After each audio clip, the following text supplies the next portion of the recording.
I was just able to help a client take a list of 7,000 accounts down to a list of 2,400 accounts and release a highly surgical sales play targeting only prospects that are in market for their two different cybersecurity products. Let me show you how I did it. All right, so we're starting in Go-to-Market Studio. I'm selecting the audience that the enterprise team would like help segmenting. I'm going into that audience and I'm looking for intent signals. So we have all this great ZoomInfo data, but we can go deeper. So when I go to add enrichment within Go-to-Market Studio, it allows me to select from a number of signals. So if I go to signals and I select intent, I'm able to create not only an intent cluster, but select individual topics or existing clusters. The client I work with is a cybersecurity company. So I thought that I should select an intent topic, or create a cluster rather, that allows me to understand who is showing active buying signals for their security awareness training platform. Let's call this security awareness training intent cluster. From there, I go into individual topics and I'm able to select topics that are relevant to this platform and product. So in this case, I'm selecting security training, zero trust, identity and access management, and multi-factor authentication. Bringing those signals together allows me to create a cluster where I can see and select the look back time frame as to when this client's prospects are actively researching solutions like theirs. So if I click next and save, I load up that column. So as you can see, we now created a security awareness training cluster where at the account level, we can see either no results, low, medium, or high intent. We thought that that was a good start, but we wanted to keep going. They have more than one product, after all. It's not just security awareness training. They have a cloud email security platform. So I did the same thing. I went to enrich, added enrichment, selected signals, intent.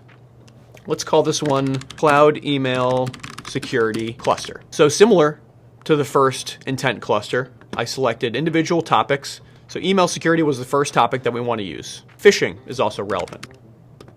Ransomware. And let's select one more, I thought. Threat prevention. With those four topics, we have a pretty good cluster. The client is interested in anyone who was looking at their product within the last 2 weeks versus 12 weeks. So we click next. We wait for the column to load.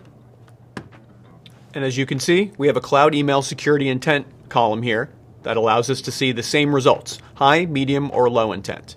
So we started with a list of 7,336 records, and now we have 2 intent columns that will allow us to whittle that list down. I think we can go a little bit further though. I'm thinking about technologies. The company that I work with, my client, only reaches out to prospects who are using Microsoft 365 as an email platform.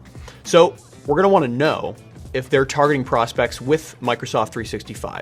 So I thought we could do the same exercise again, but this time look at technographic signals versus intent signals. So I went to technologies and I researched Microsoft 365. I can select from a list of technologies in Go-to-Market Studio, and this is just one. So I selected whether the product exists or no, true or false, which will appear into the column. And then I titled the column Microsoft 365, question mark, click next. So after adding that column, Microsoft 365 exists or doesn't exist, we can easily see which accounts use a core technology platform that our client looks for in a new prospect. So that allows us to whittle the list down a little bit further. So we are now able to create a saved view, which I call it account showing intent. By selecting that saved view, we're now able to see a list of accounts that are showing security awareness training or cloud email security intent and are using Microsoft 365 as a tech platform. That allows us to take an unfiltered list of 7,000 accounts to a list of 2,500 accounts that this enterprise team could easily action on. At the end of this process, we're not left with just a list. We can export this list and assign accounts in Salesforce. So that was the next step, exporting to their CRM. Now, Go-to-Market Studio allowed us to take a list of 7,000 accounts down to a list of 2,400 highly targeted accounts, easily within minutes. If you want to learn more about Go-to-Market Studio, go to ZoomInfo.com or hit me up on LinkedIn.